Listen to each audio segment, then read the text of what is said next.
All right. Hey, everyone. Welcome back.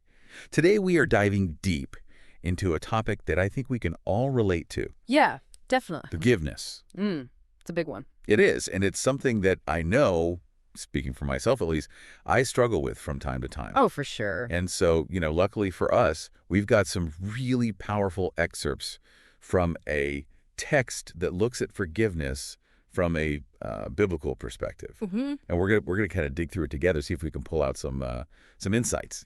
Absolutely, yeah. It's a rich topic. There's a lot more to it than just sort of the surface level. I mean, why is it emphasized so heavily? What does it actually look like in practice? Yeah, and I guess I'm really curious about the why to start off. Yeah. Like why is this concept given so much weight? Right? I mean, the text we're looking at frames it almost like this divine attribute, something that we as humans are supposed to, try to emulate. Yeah, I mean, I think the core idea here is that divine forgiveness is really the ultimate model, right? Okay. For how we should be treating each other.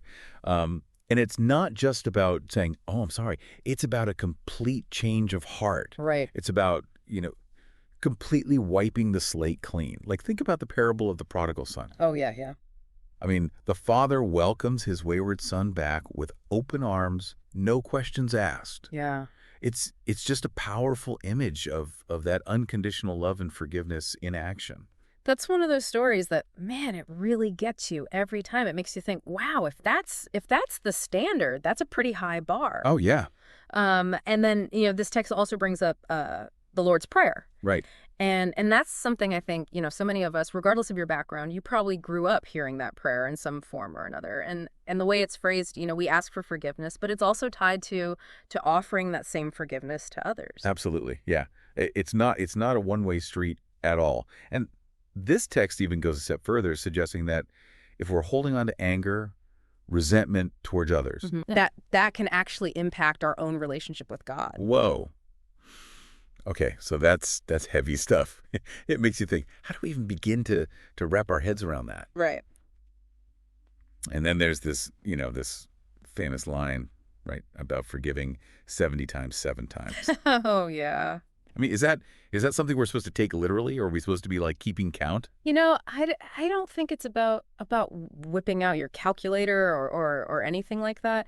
I think it's more about understanding that true forgiveness isn't about keeping score, right, or setting limits. Yep. It's really about choosing to release that resentment over and over again, regardless of how many times someone might mess up. Yeah. Because, let's face it, we all fall short. We all need that same grace extended to us. Okay, that makes a lot more sense. But realistically, forgiveness is hard. Oh, absolutely. So what does this text tell us about the benefits? The things that might actually motivate us to put in the effort. Well, it really highlights three main benefits, I would say. First, there's this idea of freedom.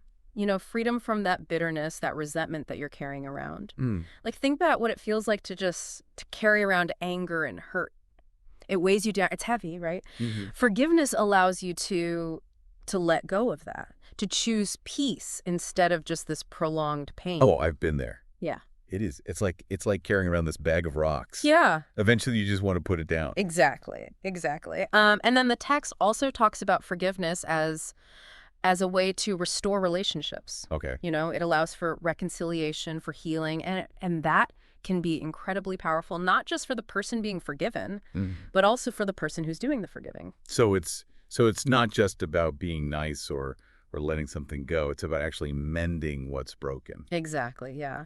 And then finally, the text suggests that forgiving others is a way to reflect God's nature, his loving nature. It's about extending the same grace and compassion that we've received, recognizing that we're all flawed, we all make mistakes, we all need forgiveness. That's a beautiful way to look at it. Yeah. But okay, how do we actually do it? This text lays out a 5-step process. I'm curious to hear how that breaks down. Sure. So the first step is really just acknowledging the hurt. Okay. And I know that sounds simple, Yeah. but we have to be honest with ourselves about the pain that someone caused us. Sometimes we try to bury those feelings or we try to minimize them, but to truly forgive, we have to face them head on. I think that's so true. I think it's so easy to kind of brush things off, Yeah, yeah. but it's almost like you're just pushing it down deeper. Exactly, exactly. So once you've acknowledged the hurt, the second step is making a conscious decision to forgive.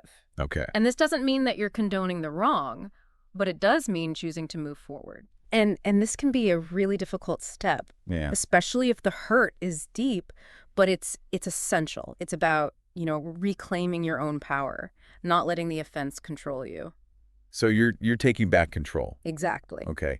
And then what about actually letting go of those negative feelings? I feel like that's the part that I really struggle with. Right. Well, that's where step 3 comes in, releasing the resentment. Hmm. And this is often the most challenging step, Yeah. but there are practical tools that can help. Okay. Journaling can be incredibly helpful just to kind of process those emotions, get them out of your head. Right. Meditation can also be really helpful. Yeah. Just practicing letting go of those thoughts and feelings that are no longer serving you. I like that you're giving us some concrete ways to kind of work through this. It makes it seem less daunting. What's next? Right. So step 4 is praying for the offender. Okay. And I know this might feel counterintuitive, Yeah, a little bit. but it's about shifting your focus, from anger to compassion. Hmm. It doesn't excuse their actions, but it can help soften your heart. That's really powerful. It's like taking the high road, even when it feels impossible. Yeah, absolutely. And then finally, step 5 is extending grace. Okay. And this might look different in every situation. It could involve reaching out to the person, rebuilding trust, or simply just treating them with kindness, Right. even if they don't seem to deserve it. It's about breaking that cycle of hurt and choosing to respond with love instead of retaliation. Hmm. Yeah. I think those steps are really helpful, especially breaking it down like that. This text also mentions a few specific Bible verses, Ephesians 4.32, Matthew 6.12, and then Matthew 6.145, a theme. What's the significance of those, especially for our listener who might want to explore this topic further? Sure. Well, Ephesians 4.32 speaks to treating others with kindness, tenderness, and forgiveness, just reflecting the way God has forgiven us. Matthew 6.12, of course, that's from the Lord's Prayer. Right. Really highlighting that connection between asking for forgiveness and offering it to others. Yeah. And then Matthew 6.14 and 15, that emphasizes that our ability to receive forgiveness from God is actually tied to our willingness to forgive others. Wow. So much food for thought here.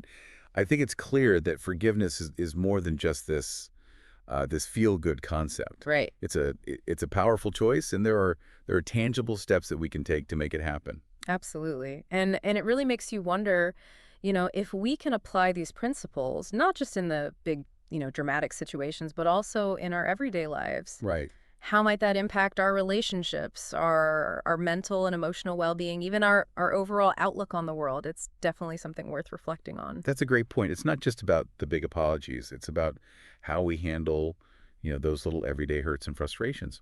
Well, thank you so much for joining us for this deep dive into forgiveness. Yeah, my pleasure. We hope this has given you some new insights to ponder and maybe even inspired you to check out those Bible verses for yourself. Absolutely. Until next time. Take care.